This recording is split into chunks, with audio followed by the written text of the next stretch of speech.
Hi friends, आप लोग को स्वागत है आपके यूट्यूब चैनल ईडू हम सफ़र सफलता की ओर। आज हम आपके लिए इडुटेरिया के द्वारा जो बिहार दरोगा का प्रैक्टिस सेट निकाला गया है, जो कि पूर्णतः परीक्षा पद्धति पर आधारित सेट किया गया है। यह जो प्रैक्टिस सेट है वॉल्यूम 2 है, जो कि वॉल्यूम 1 इसका बहुत पहले आया था, जिसका हम डिस्कशन कराए हुए हैं। अगर अभी तक आप नहीं देखे हैं तो उसके लिए हम अलग से प्लेलिस्ट बना दिए, वहाँ से देख सकते हैं। इसमें कुल 15 प्रैक्टिस सेट दिया गया, जिसमें 15 में से हम 3 प्रैक्टिस सेट का डिस्कशन करा दिए हैं। अगर अभी तक आप नहीं देखे हैं तो उसके लिए भी अलग से प्लेलिस्ट बनाए हैं, आप वहां से देख सकते हैं। और एक रुक्मणी प्रकाशन द्वारा वॉल्यूम 1 प्रैक्टिस सेट निकला है, उसका भी हम डिस्कशन कराए हैं, उसके लिए भी अलग से प्लेलिस्ट बना दिए। आइए आज देखते हैं प्रैक्टिस सेट नंबर 4, जो कि यह जो क्वेश्चन है इसमें 100 क्वेश्चन दिया गया है, जो कि इसमें से 200 नंबर का होता है। जो कि पेपर जो होता है वो 100 क्वेश्चन आता है, जो कि एक क्वेश्चन 2 नंबर का होता है। तो इस वजह से ये 2 नंबर का तो 200 मार्क्स हो जाएगा, और 2 घंटा का पेपर होता है। इसमें पूर्णतः जैसे परीक्षा पे आधारित होता है वैसे ही दिया जाता है। इसका पीडीएफ आपको 1 घंटा पहले दे दिया जाता है मेरे टेलीग्राम चैनल या व्हाट्सएप ग्रुप पे। वहां से जुड़ के आप इसका सेट पहले लगा लीजिए, उसके बाद 1 घंटा बाद इसका डिस्कशन यूट्यूब पे होता है सुबह 8 बजे। तो आइए देखते हैं आज सेट नंबर 4 का डिस्कशन देख लेते हैं। डिस्कशन देखने से पहले पहली बार चैनल पे हैं तो चैनल को सब्सक्राइब कर लीजिएगा। बगल में बेल आइकन है जिसको जरूर दबा लीजिएगा, ताकि जब भी वीडियो डालें तो आपको नोटिफिकेशन प्राप्त हो। वीडियो को लाइक कीजिएगा और ज़्यादा से ज़्यादा दोस्तों के साथ शेयर कीजिएगा। तो आइए देखते हैं आज का पहला क्वेश्चन। आज का पहला क्वेश्चन दिया गया कि पब्लिक सेफ्टी बिल के विरोध में भगत सिंह और बटुकेश्वर दत्त ने कब सेंट्रल लेजिस्लेटिव असेंबली में बम फेंका था। तो यह जो बम जो फेंका गया था यह 8 अप्रैल 1929 को फेंका गया था। इसका जो आंसर हो जाएगा ए नंबर हो जाएगा। वही उस समय सेंट्रल असेंबली के अध्यक्ष कौन थे, तो उस समय अध्यक्ष जो थे वो विठल भाई पटेल थे। इसका जो आंसर हो जाएगा ए नंबर हो जाएगा। आगे देख लेते हैं, दिया गया प्रार्थना समाज की स्थापना किनके सहयोग से की गई थी। बताना आपको जो प्रार्थना समाज जो है उसकी स्थापना जो है किसके सहयोग से किया गया था। तो यह जो किया गया था, पहला दिया गया आत्माराम पांडुरंग, जो कि सही है। अगला दिया गया देवेंद्र नाथ ठाकुर, ये भी सही है। तथा अगला दिया गया एमजी रनाडे, जो कि ये भी सही है। तो इनमें से सभी हो जाएगा। इसका जो आंसर हो जाएगा डी नंबर हो जाएगा। वही क्वेश्चन पूछ देगा कि प्रार्थना समाज की स्थापना कब किया गया था। तो प्रार्थना समाज की स्थापना जो है 1867 ईस्वी में किया गया था। आगे देख लेते हैं, दिया गया किस मुगल शासक के शासनकाल में संगीत पर पाबंदी लगा दिया गया था। बताना आपको कि संगीत पर पाबंदी जो है किस मुगल शासक के दरबार में लगाया गया था। तो यह जो लगाया गया था वो औरंगजेब के काल में लगाया गया था। इसका जो आंसर हो जाएगा सी नंबर हो जाएगा। वही क्वेश्चन पूछ देगा कि औरंगजेब का कार्यकाल कब से कब था। तो औरंगजेब का जो कार्यकाल था 1658 से 1707 ईस्वी तक। याद रखिएगा, इसका जो आंसर हो जाएगा सी नंबर हो जाएगा। आगे देख लेते हैं, दिया गया कि लाल किला स्थित हीरा महल को किसके द्वारा बनवाया गया था। बताना आपको कि लाल किला में जो हीरा महल है उसका निर्माण किसके द्वारा करवाया गया था। तो यह जो करवाया गया था बहादुर शाह जफर द्वारा। इसका जो आंसर हो जाएगा डी नंबर हो जाएगा। आगे देखते हैं, दिया गया कि द्वितीय एंग्लो मैसूर युद्ध किस गवर्नर जनरल के कार्यकाल के दौरान लड़ा गया। तो बताना आपको जो द्वितीय एंग्लो मैसूर युद्ध जो हुआ था 1780 से 84 के बीच में, उस समय भारत के गवर्नर जनरल कौन थे। तो उस समय गवर्नर जनरल जो थे वारेन हेस्टिंग थे। इसका जो आंसर हो जाएगा ए नंबर हो जाएगा। यही क्वेश्चन पूछ देगा कि यह द्वितीय एंग्लो मैसूर युद्ध जो है समाप्ति कैसे हुआ था। तो यह जो समाप्ति हुआ था मंगलौर की संधि से इसकी समाप्ति किया गया था।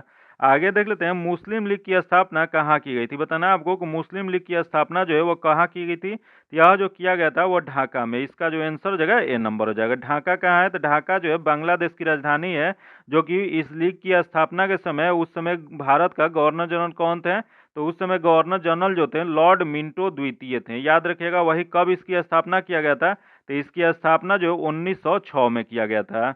आगे देख लेते हैं, जो कि दिया गया किसने 1857 के विद्रोह को राष्ट्रीय विद्रोह कर कहकर संबोधित किया। बताना आपको कि 1857 के जो विद्रोह हुआ था इसे राष्ट्रीय विद्रोह कहकर किसने संबोधित किया था। तो यह जो किया था यह डिजरायली द्वारा किया गया था। इसका जो आंसर हो जाएगा सी नंबर हो जाएगा। वही यहाँ दिया गया B D Savarkar. B D Savarkar द्वारा क्या कहा गया था, तो इन्हें कहा गया था इन्होंने प्रथम स्वतंत्रता संग्राम कहा था।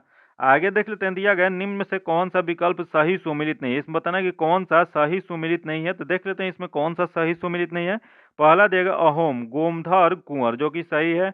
अगला देगा खांसी तीरिथ सिंह, जो कि ये भी सही है। तथा अगला देगा नील, जो कि दिगंबर, ये भी सही है। तथा अगला दिया गया ताना भगत अली मुसरियल, जो कि गलत दिया गया है। यह ताना भगत जो हो जाएगा यह विद्रोह 1914 ईस्वी में बिहार, जो कि वर्तमान बिहार और झारखंड जो है, जो उस क्षेत्र में हुआ था, जो कि नेतृत्व यात्रा जगत ने किया था। याद रखिएगा कौन किया था, तो यात्रा जगत ने। और वही मोपला विद्रोह जो था, जो कि 1920 से 22 के करीब केरल में हुआ था, जिसका नेतृत्व अली मुसियार किए थे। याद रखिएगा, इसका जो गलत बताना था तो गलत जो हो जाएगा इसका आंसर डी नंबर हो जाएगा। आगे देख लेते हैं, हड़प्पा सभ्यता के मेहरगढ़ से किस प्रकार के घरों के अवशेष प्राप्त हुए हैं? तो यह जो अवशेष प्राप्त हुए हैं वर्गाकार और आयताकार प्राप्त हुए हैं। इसका जो आंसर हो जाएगा ए नंबर हो जाएगा। वही मेहरगढ़ की खोज कब किया गया था? तो इसका खोज जो है 1974 ईस्वी में जीन फ्रैंकोइस जारिंगो द्वारा, कैथरीन जारिंगो द्वारा किया गया था, जो कि यहाँ के वर्गाकार और आयताकार दोनों प्रकार के घरों का अवशेष प्राप्त हुआ है, जहां से जानवरों की हड्डी के भी प्रमाण प्राप्त हुए हैं। आगे देख लेते हैं, जो कि अगला क्वेश्चन दिया गया, वैदिक सिद्धांत के अनुसार निम्न से कौन सा गलत है? बताना आपको कि वैदिक सिद्धांत के अनुसार इनमें से कौन सा गलत दिया गया है। तो देख लेते हैं, पहला दिया गया है ब्राह्मण की उत्पत्ति पुरुष के कानों से हुई है। अगला दिया गया जो कि दिया गया क्षत्रियों की उत्पत्ति पुरुष के भुजाओं से हुआ है, तथा वैश्यों की उत्पत्ति पुरुष के जांघों से हुई है। तो इसमें गलत बताना है। तो इसमें जो गलत हो जाएगा, ब्राह्मणों की उत्पत्ति जो है पुरुष के कानों से ना होके यह मुख से हुआ था। तो इसका जो आंसर हो जाएगा ए नंबर हो जाएगा, क्योंकि ए नंबर इसमें गलत दिया गया है। आगे देख लेते हैं, दिया गया, अशोक ने अपने क्षेत्रों में सामाजिक समस्याओं को हल करने हेतु किसे नियुक्त किया था? तो यह जो नियुक्त किया गया था धम्म महामात्र का। इसका जो आंसर हो जाएगा बी नंबर हो जाएगा।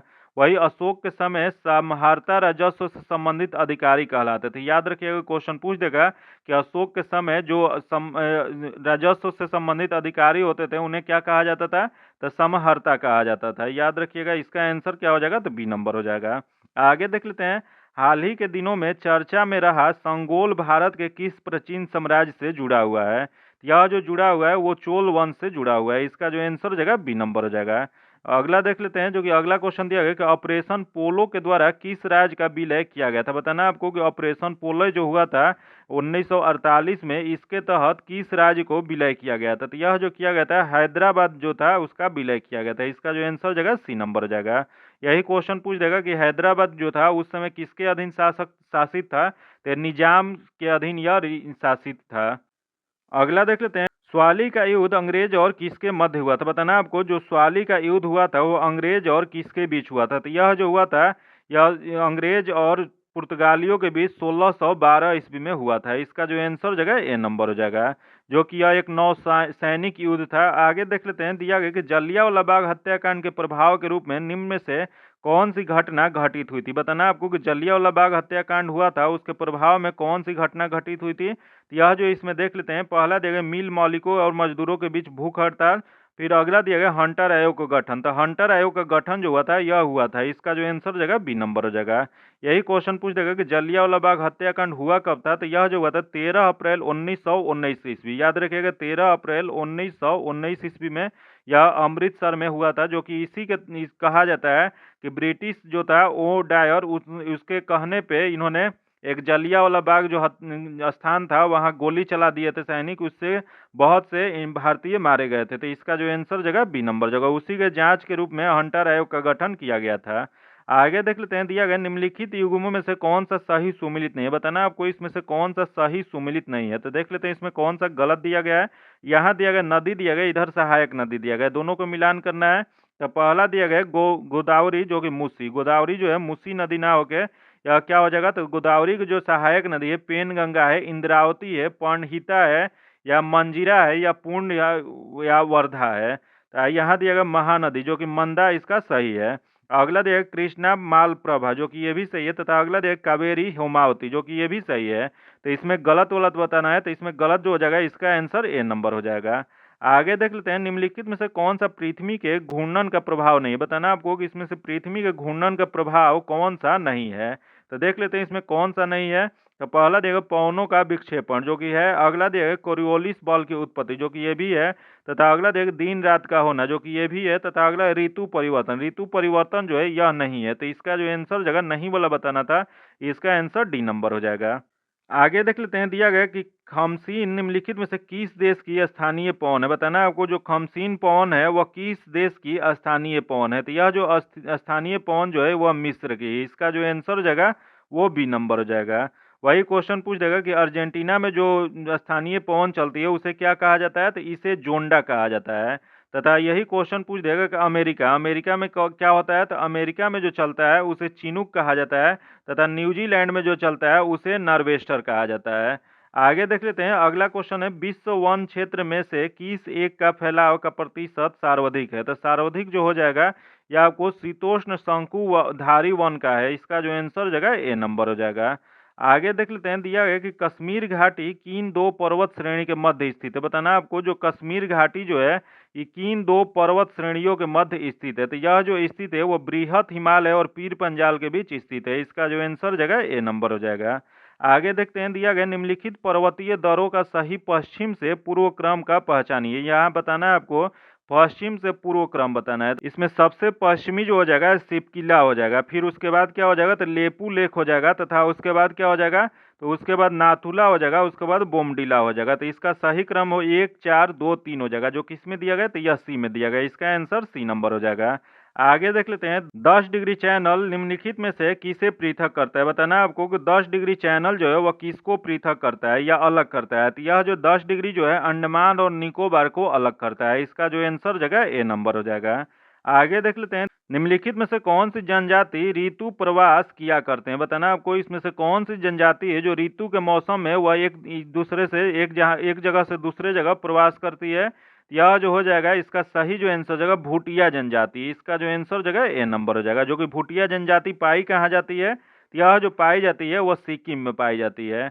आगे देख लेते हैं, आम्रवर्षा मैंगो सावर संबंधित है। बताना है आपको कि आम्रवर्षा जो है वह किससे संबंधित है। तो यह जो संबंधित है आम के फसल से है। इसका जो आंसर हो जाएगा ए नंबर हो जाएगा।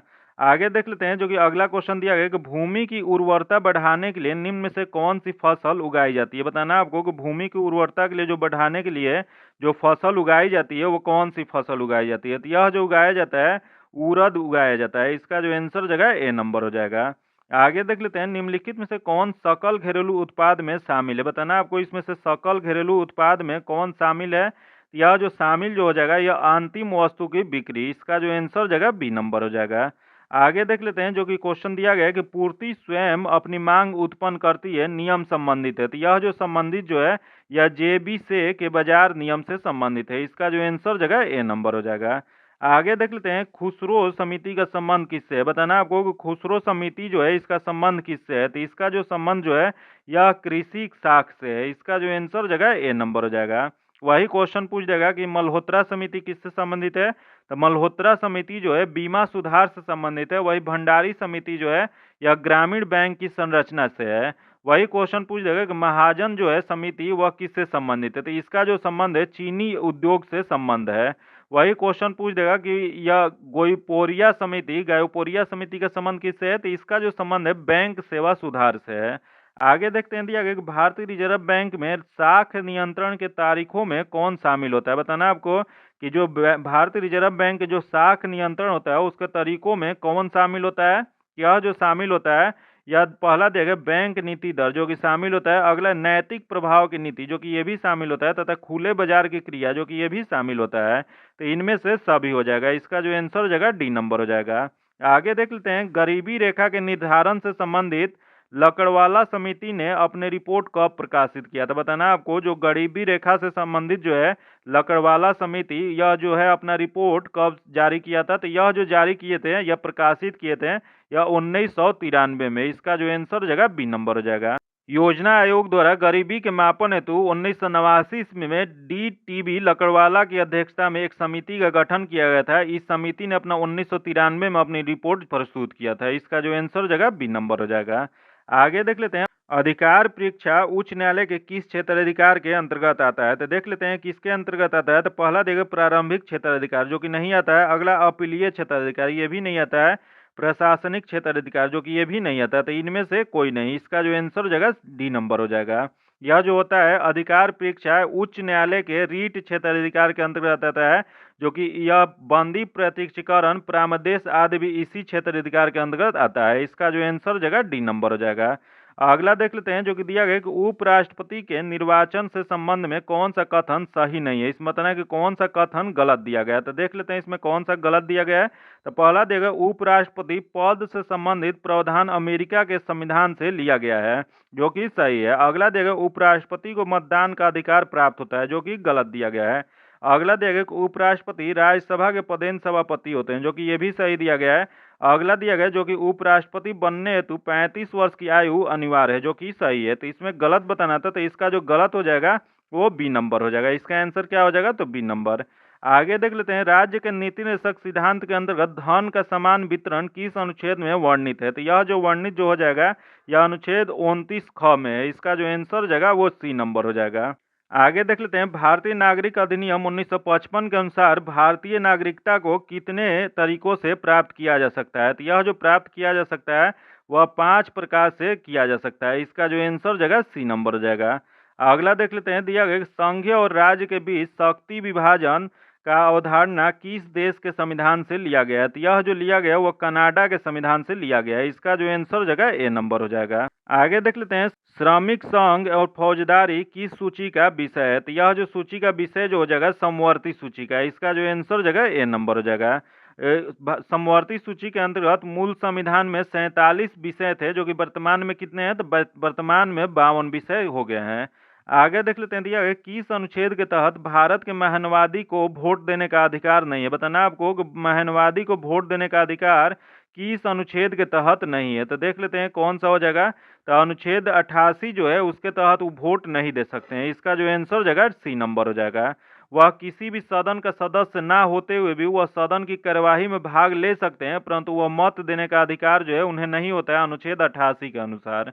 आगे देख लेते हैं, दिया गया लोकसभा अध्यक्ष को शपथ निम्नलिखित में से कौन दिलाता है? बताना आपको कि लोकसभा अध्यक्ष जो होते हैं उन्हें शपथ कौन दिलाता है? तो उन्हें शपथ जो दिलाया जाता है, पहला देगा राष्ट्रपति, फिर अगला देगा उपाध्यक्ष, अगला देगा प्रोटोम स्पीकर, तथा इनमें से कोई नहीं। तो इसका जो आंसर हो जाएगा डी नंबर हो जाएगा।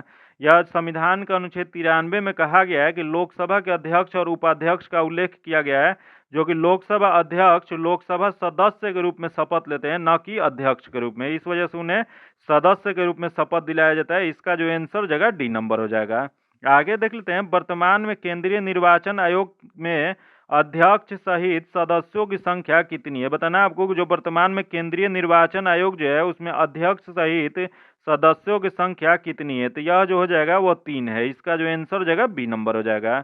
आगे देख लेते हैं, भारतीय राज्य व्यवस्था में भारत के विभिन्न पदाधिकारियों के कौन सा वरीयता क्रम गलत है? तो देख लेते हैं इसमें वरीयता क्रम कौन सा गलत दिया गया। तो देख लेते हैं, पहला दिया गया उपराष्ट्रपति, उसके बाद प्रधानमंत्री, तब राज्यों के राज्यपाल, फिर अगला दिया गया जो कि ये सही है, अगला दिया गया लोकसभा अध्यक्ष, कैबिनेट मंत्री, उसके बाद राजदूत, जो कि ये भी सही है।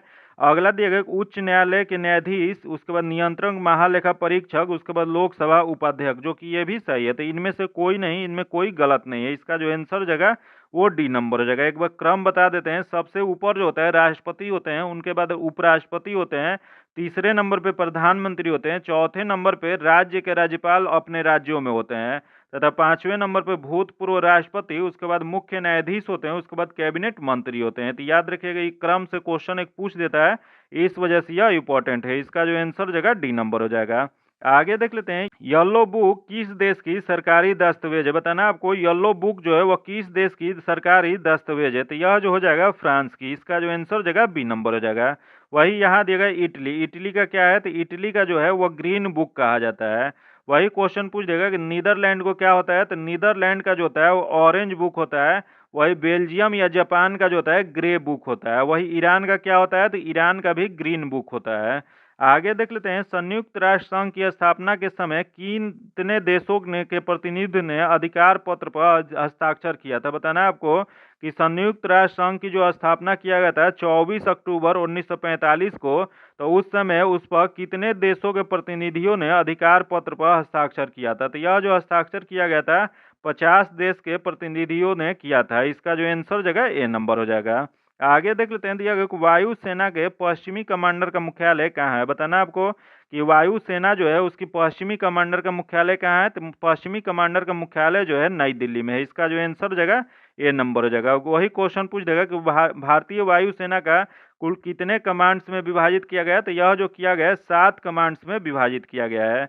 आगे देख लेते हैं, राधा रेड्डी का संबंध किस शास्त्रीय नृत्य से है? बताना आपको कि राधा रेड्डी जो है इनका संबंध किस शास्त्रीय नृत्य से है? तो इनका जो संबंध है वो कुचिपुड़ी से है। इसका जो आंसर हो जाएगा बी नंबर हो जाएगा। आगे देख लेते हैं, the God of small things पुस्तक के लिए किस वर्ष अनिरुद्धि राय को मान बुकर अवार्ड दिया गया था? तो यह जो अवार्ड दिया गया था, पहला दिया गया 1986 जो कि गलत है, 1989 ये भी गलत है, 1996 जो कि गलत है। इनमें से कोई नहीं। इसका जो आंसर हो जाएगा डी नंबर हो जाएगा। उन्हें कब दिया गया था?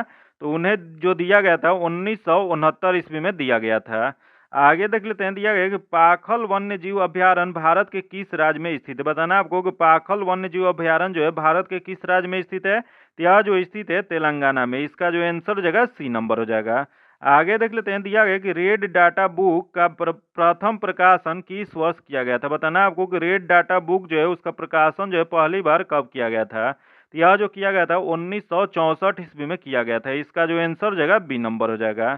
आगे देख लेते हैं, जो कि दिया गया कि जैव विविधता में परिवर्तन होता है। बताना आपको कि जैव विविधता का परिवर्तन किससे होता है। तो यह जो परिवर्तन जो होता है भूमध्य रेखा की तरफ बढ़ते हैं तो परिवर्तन होता है। इसका जो आंसर हो जाएगा वो आपको ए नंबर हो जाएगा। आगे देख लेते हैं, पर्यावरण में ग्रीन हाउस प्रभाव में वृद्धि होती है। बताना आपको कि पर्यावरण में ग्रीन हाउस प्रभाव जो है उसमें वृद्धि होती है। यह जो वृद्धि होता है कार्बन डाइऑक्साइड के कारण। इसका जो आंसर हो जाएगा बी नंबर हो जाएगा। वही क्वेश्चन पूछ लेगा, कार्बन मोनोऑक्साइड जो होता है उसके कारण क्या होता है। तो यह जो होता है मोटर वाहनों से यह निकलता है, जिससे इसे मस्तिष्क की बीमारी होती है। इसका जो आंसर हो जाएगा बी नंबर हो जाएगा। आगे देख लेते हैं, जो कि दिया गया है निम्नलिखित में से कौन सा सही सुमेलित नहीं है। बताना है इसमें से कौन सा गलत सुमेलित है। तो देख लेते हैं इसमें कौन सा गलत दिया गया है। तो पहला दिया गया सिमलीपाल जो कि उड़ीसा, सही है। अगला दिया गया नोकरेक मेघालय, जो कि ये भी सही है। तथा अगला दिया गया कि अगस्तमलाई केरल, जो कि ये भी सही है। अगला है कंचनजंगा हिमाचल प्रदेश, जो कि गलत दिया गया है। कंचनजंगा कहाँ है, तो यह इस सिक्किम में है। तो इसका गलत बताना था, तो इसका जो आंसर हो जाएगा डी नंबर हो जाएगा। कंचनजंगा हिमाचल प्रदेश में ना होकर यह कहाँ है, तो यह सिक्किम में स्थित है। आगे देख लेते हैं, दिया गया कि हृदय मांसपेशी को कहते हैं। बताना आपको कि हृदय मांसपेशी जो है उसे किस नाम से जाना जाता है। तो इसे जो जाना जाता है वो मायोकॉन्डियम के नाम से जाना जाता है। इसका जो आंसर हो जाएगा सी नंबर हो जाएगा। आगे देख लेते हैं, दिया गया कि प्रोपियोसेस्टिव न्यूरोमोलिक्यूलर फैसिलिटेशन तकनीक संबंधित है। तो यह जो तकनीक जो संबंधित है शरीर के लचीलापन से संबंधित है। इसका जो आंसर हो जाएगा सी नंबर हो जाएगा। आगे देख लेते हैं, निम्नलिखित में से कौन सा वसा में घुलनशील विटामिन नहीं है। बताना आपको इसमें से वसा में घुलनशील विटामिन कौन सा नहीं है।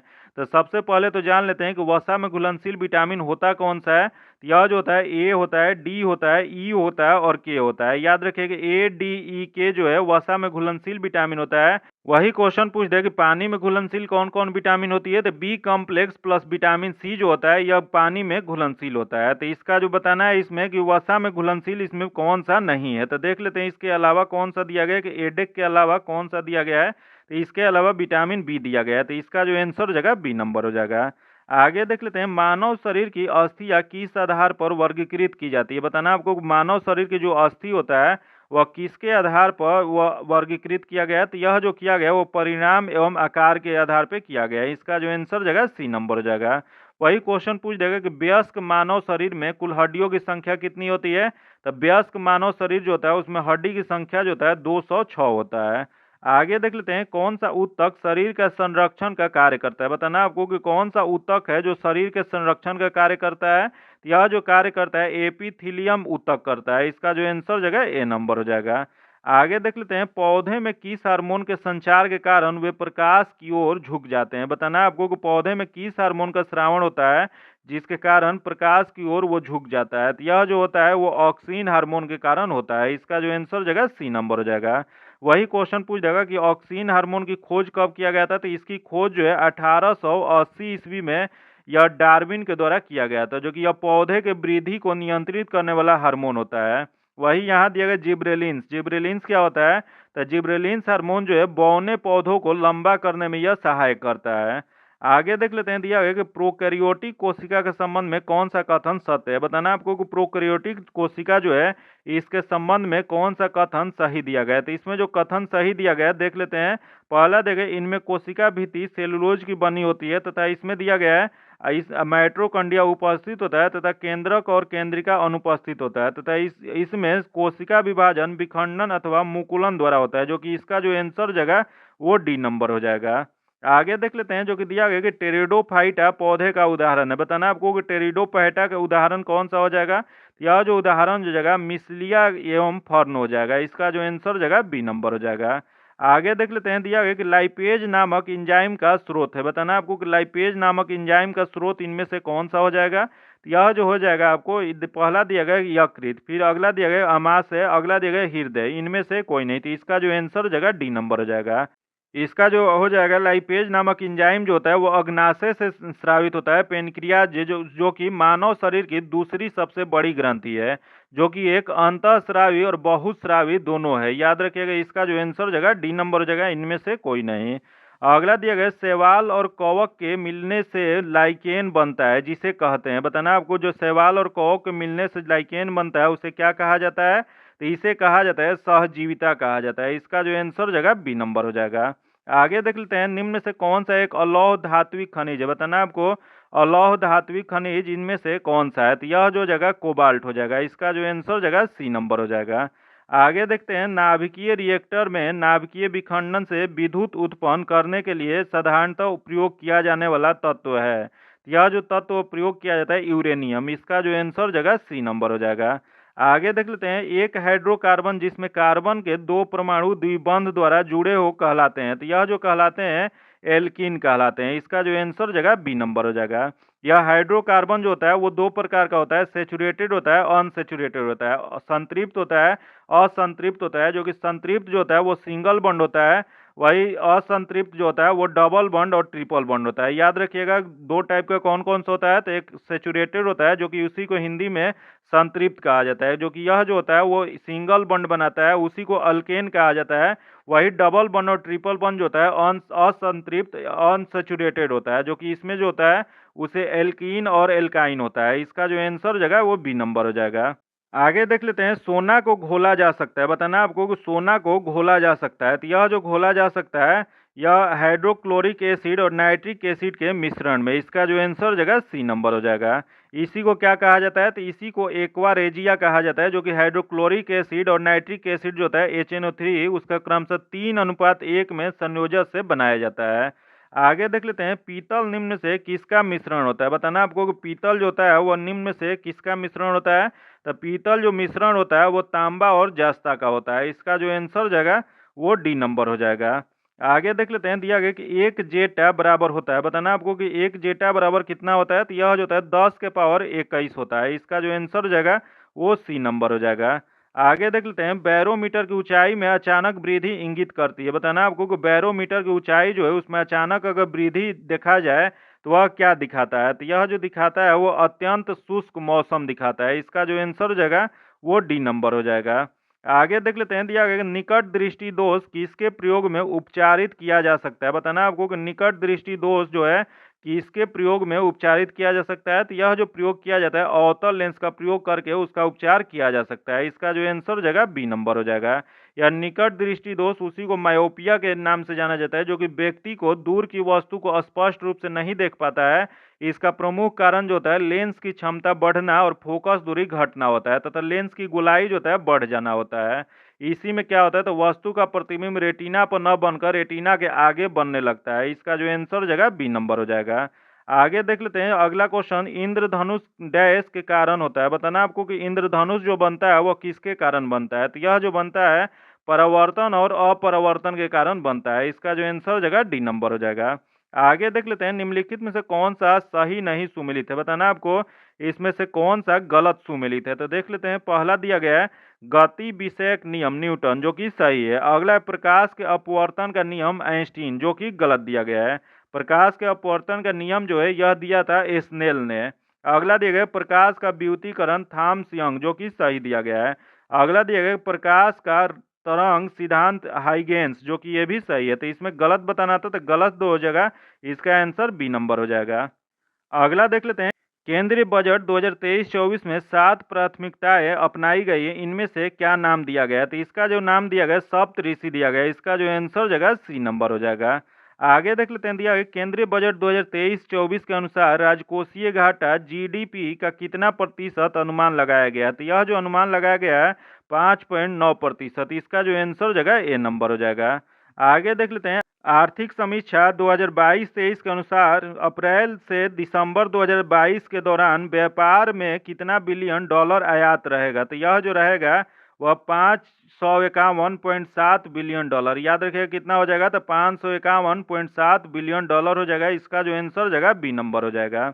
आगे देख लेते हैं, आर्थिक समीक्षा 2022-23 के अनुसार सबसे ज्यादा एफडीआई किस क्षेत्र में आया है? तो सबसे ज्यादा जो आया है वह कंप्यूटर सॉफ्टवेयर और हार्डवेयर के क्षेत्र में आया है। इसका जो आंसर जगह बी नंबर हो जाएगा। आगे देख लेते हैं, जाति आधारित जनगणना 2022 के अनुसार बिहार में किस जाति की जनसंख्या सर्वाधिक है? तो सर्वाधिक जनसंख्या जो है यादव का है। इसका जो आंसर जगह ए नंबर हो जाएगा। जो कि यह जाति आधारित जनगणना 2022 का रिपोर्ट प्रकाशित कब हुआ था?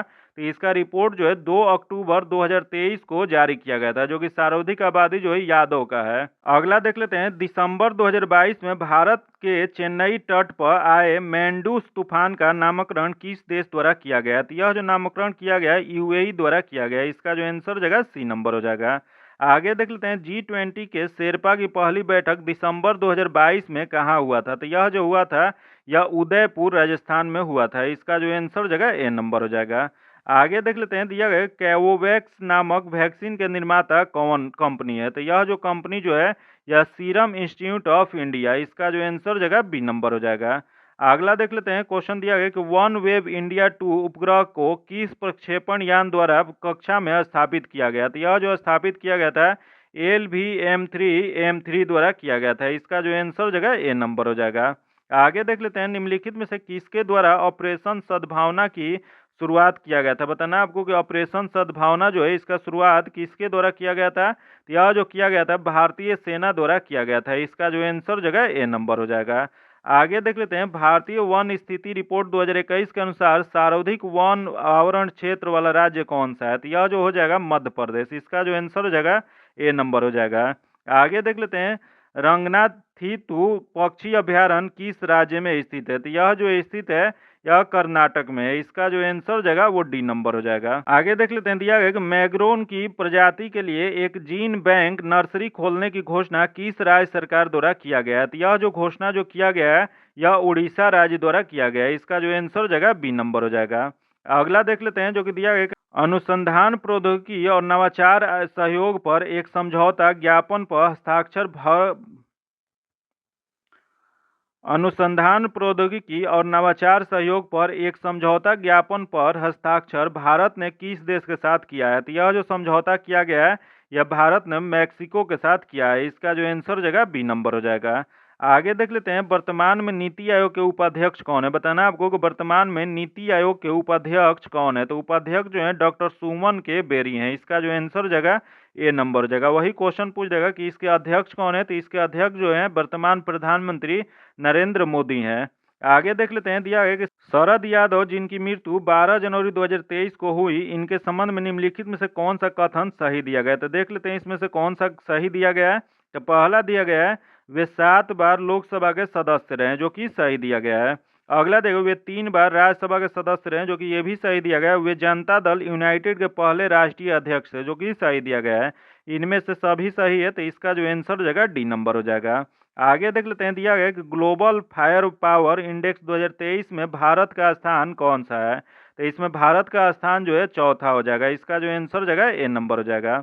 आगे देख लेते हैं, हाल ही में किस राज्य से संबंधित गमोछा या गमछा को जीआई टैग दिया गया है? तो यह गमोछा या गमछा को जो जीआई टैग दिया गया है यह असम को दिया गया है। इसका जो आंसर जगह डी नंबर हो जाएगा। अगला देख लेते हैं, जो कि दिया गया है फोर्ब्स द्वारा दुनिया की 100 सबसे शक्तिशाली महिलाओं की सूची में कितने भारतीय महिला को शामिल किया गया है? तो यह जो शामिल किया गया है कुल 6 महिलाओं को शामिल किया गया है। इसका जो आंसर जगह सी नंबर हो जाएगा। आगे देख लेते हैं, वर्ष 2023 में कुल कितने लोगों को पद्म विभूषण पुरस्कार से सम्मानित किया गया है? तो यह जो सम्मानित किया गया है यह कुल 6 लोगों को सम्मानित किया गया है। इसका जो आंसर जगह बी नंबर हो जाएगा। यही क्वेश्चन पूछ देगा कि पद्म भूषण कितने लोगों को दिया गया है? यह दिया गया 9 लोगों को, तथा पद्मश्री कितने लोगों को दिया गया? तो यह दिया गया 91 लोगों को। आगे देख लेते हैं, 64वां रेमन मैग्सेसे पुरस्कार से निम्नलिखित में से किसे सम्मानित किया गया? तो यह जो सम्मानित किया गया देख लेते हैं, पहला देगा सोथियारा छीम, जो कि किया गया है। अगला देगा बर्नाडेट जे मैंड्रिड, जो कि इन्हें भी किया गया, तथा तदासी हेटोरी, जो कि इन्हें भी किया गया। उपयुक्त में से सभी। इसका जो आंसर जगह डी नंबर हो जाएगा। आगे देख लेते हैं, दिया गया कि मुख्यमंत्री आवासीय भूमि अधिकार योजना का संबंध किस राज्य से है? तो इसका जो संबंध जो है यह मध्य प्रदेश से है। इसका जो आंसर जगह ए नंबर हो जाएगा। आगे देख लेते हैं, परीक्षा संगम पोर्टल निम्नलिखित में से किसके द्वारा जारी किया गया? बताना आपको कि परीक्षा संगम पोर्टल जो है वो किसके द्वारा जारी किया गया? तो यह जो किया गया वो सीबीएसई द्वारा किया गया है। इसका जो आंसर जगह सी नंबर हो जाएगा। आगे देख लेते हैं जो कि दिया गया the poverty of political economics पुस्तक के लेखक कौन है। बताना है आपको the poverty of political economics जो पुस्तक है वह किसके द्वारा लिखा गया है। तो यह जो लिखा गया है मेघनानंद देसाई द्वारा लिखा गया है। इसका जो आंसर हो जाएगा बी नंबर हो जाएगा। अगला क्वेश्चन देख लेते हैं, भारत सरकार द्वारा पहला ठोस अपशिष्ट से हाइड्रोजन संयंत्र कहाँ स्थापित किया गया। तो यह जो स्थापित किया गया है वह पुणे में। इसका जो आंसर हो जाएगा ए नंबर हो जाएगा। आगे जो क्वेश्चन है मैथ्स का क्वेश्चन है और रीजनिंग का, उसका जो सॉल्यूशन है आपको पीडीएफ में दे दी जाएगा। पीडीएफ पाने के लिए आप मेरे टेलीग्राम चैनल या व्हाट्सएप ग्रुप से जुड़ के ले सकते हैं, जो लोग लिंक जो है आपको डिस्क्रिप्शन में या कमेंट बॉक्स में मिल जाएगा। आइए देखते हैं 96 नंबर, 96 का जो आंसर हो जाएगा वो बी नंबर हो जाएगा। तथा अगला देख लेते हैं 97 नंबर, 97 नंबर जो क्वेश्चन हो जाएगा इसका आंसर डी नंबर हो जाएगा। तथा अगला देखते हैं 98 नंबर, 98 का आंसर ए नंबर हो जाएगा। अगला क्वेश्चन देखते हैं 99 नंबर, 99 का आंसर जो जाएगा ए नंबर हो जाएगा। तथा अगला 100 नंबर, 100 का आंसर जो जाएगा यह सी नंबर हो जाएगा। आज इतना ही रखते हैं। अभी तक आप चैनल को सब्सक्राइब नहीं किए हैं तो सब्सक्राइब कर लीजिएगा, बगल में बेल आइकन है जिसको जरूर दबा लीजिएगा, ताकि जब भी वीडियो डालें तो आपको नोटिफिकेशन प्राप्त हो। वीडियो को लाइक कीजिएगा और ज़्यादा से ज़्यादा दोस्तों के साथ शेयर कीजिएगा। फिर मिलते हैं आपसे अगले वीडियो में, तब तक के लिए धन्यवाद। जय हिंद।